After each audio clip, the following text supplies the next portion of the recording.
بسم اللہ الرحمن الرحیم۔ اسلام سے پہلے کے جو عرب کے حالات تھے اور جو محل وقوع تھا اس کو ہم جان چکے ہیں، اور اسی سلسلے میں جو اگلی بات ہے وہ ہے عرب حکومتیں۔ اس وقت جب جزیرۃ العرب پر اسلام کی خورشید اسلام کی تابناک شعاعیں نمودار ہوئیں تو وہاں دو قسم کے حکمران تھے۔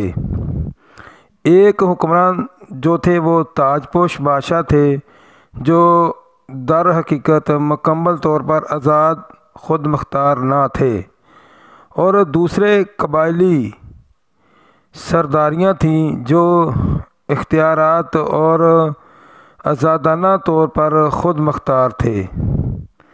تو اس وقت کی جو بادشاہی حکومت تھیں وہ تین حکومتیں تھیں، جس میں تھی شاہان یمن اور شاہان آل غسان جس کو شام بھی کہا جاتا ہے، اور شاہان خیرہ جس کو عراق بھی کہا جاتا ہے۔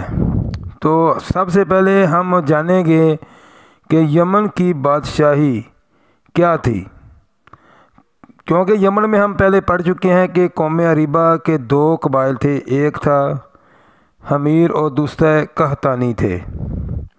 تو جو سب سے پہلے جو معلوم ہو سکا ہے یمن میں، جو سب سے پہلی حکومت معلوم ہو سکی ہے وہ قوم سبا تھی۔ قوم سبا بہت مضبوط حکومت تھی، اور قوم سبا پر حمیر قبیلہ حمیر کا زیادہ اثر و رسوخ تھا۔ تو یہ انہوں نے بہت ترقی کی، حتیٰ کہ ادھر سے قحطانی بھی اور باقی بھی نوبادیاتی طور پر دوسرے عرب قبائلوں یا علاقوں میں نکلے اور بہت زیادہ انہوں نے ترقی کی۔ ایک وقت آیا کہ ان کے جو حالات خراب ہوئے تو یہاں پر نباتیوں نے قبضہ کر لیا۔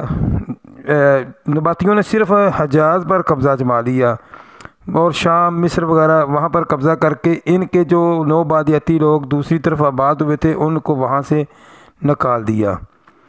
اس کے بعد یہ قوم سبا جب کمزور ہوئی آپس کی لڑائیوں کی وجہ سے، تو یہ بھی ایک وجہ تھی، اور دوسری کہ ایک دفعہ کافی بہت بڑا سیلاب آیا، اس سے ایک ساتھ ان کی بستیاں اور بہت سے قبائل ادھر ادھر بکھر گئے، تو جس کا قرآن پاک میں بھی ذکر ہے۔ اس کی وجہ سے یہ بہت زیادہ کمزور ہوا ہے۔ تو اسی کمزوری، کیونکہ جب یہ کمزور تھے تو ان حالات میں ان کا ایک یہودی جو نا وہ بادشاہ بن گیا جس کا نام تھا زوناس۔ تو اس نے نجران کے جو سائی تھے، یمن کا یہ ایک علاقہ ہے نجران، وہاں کے جو سائی ہیں ان پر بہت بڑا حملہ کیا، ہیبت ناک حملہ کیا، اور ان کو عیسائی مذہب چھوڑنے پر مجبور کیا، یہاں تک کہ اس نے خندقیں کھدوا کر انہیں بھڑکتی ہوئی آگ کے لاوے تیار کیے اور اس میں ان عیسائیوں کو پھینک دیا، جس کا ذکر قرآن مجید میں سورۃ بروج میں بھی موجود ہے۔ تو اس واقعے سے، کیونکہ اس وقت کی جو مضبوط دو قسم کی جو ریاستیں تھیں، ایک تھی روم اور ایک تھی فارس، ایک کو کیسر کہتے تھے دوسری کو کسریٰ کہتے تھے، روم کو کیسر اور اس کو کسریٰ کہتے تھے۔ تو جو رومی طاقت تھی، کیونکہ وہ سائی تھی، انہوں کو جب معلوم ہوا کہ یہ حالات ہوئے ہیں، ان کو خبر پہنچی، تو انہوں نے حبشیوں کی جو ساتھ ہی، حبشہ ایک ملک تھا اور حبشیوں کے ساتھ افریقہ کے جو علاقہ تھا وہاں کے حبشیوں کی مدد کی، جو وہ بھی سائی لوگ تھے۔ وہ ان کا ایک کمانڈر بنا کر بھیجا، یا تو وہ 70,000 کی فوج لے کر یمن پر اس نے قبضہ کر لیا۔ یمن پر قبضہ کرنے کے بعد جب حبشہ کے جو بادشاہ تھا اس نے اس کو گورنر بنا دیا، اریات کو یمن کا گورنر بنا دیا۔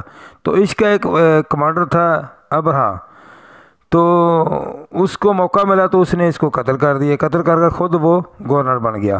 یہ وہی ابرہا تھا جس نے بعد میں خانہ کعبہ کو ڈھانے کی کوشش کی، جس میں اپنے لشکر کے ساتھ ہاتھیوں کو لے کر گیا۔ تو پھر اللہ تعالیٰ نے جو سورۃ فیل میں واقعہ ہے کہ ابابیل کے ساتھ ان کو تباہ و برباد کر دیا، اور یہ ادھر تباہ و برباد ہو گیا، تو پھر ان کی جو حبشیوں کی حکومت تھی وہ ختم ہو گئی۔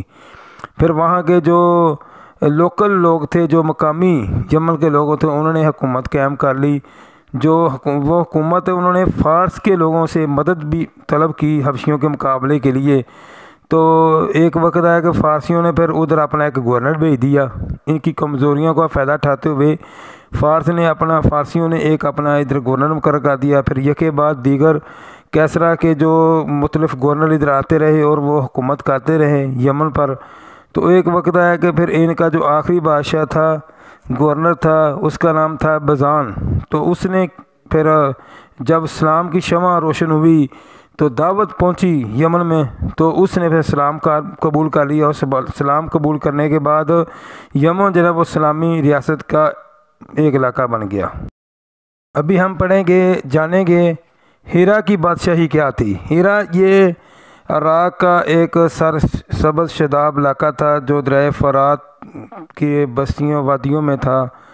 تو یہ کیونکہ فارس کے قریب تھا، یہاں ہمیشہ ہی فارسیوں کے اثر و رسوخ والی حکومت قائم رہی، اور پھر ذوالقرنین کی حکومت کا اس میں سار ملتے ہیں۔ اور اس کے بعد سکندر مقدونی نے فارسیوں کو شکست دے کر مطلب ان کی طاقت تو توڑ دی، ختم کر دی۔ تو پھر ادھر طیف الملوکی کا کام شروع ہو گئی۔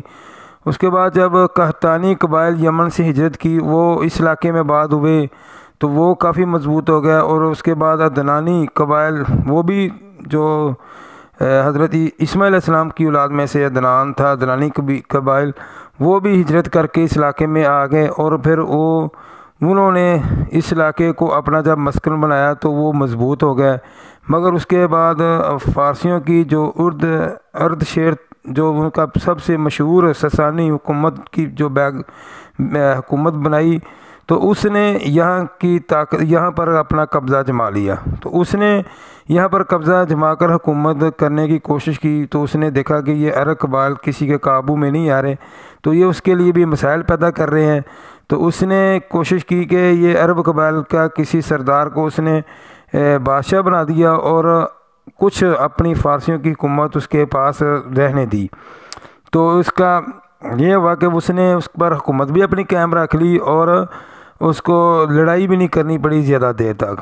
تو یہ اسی طریقے سے یہ عرب قبائل جو نا وہ اس کے اوپر حکومت کرتے رہے۔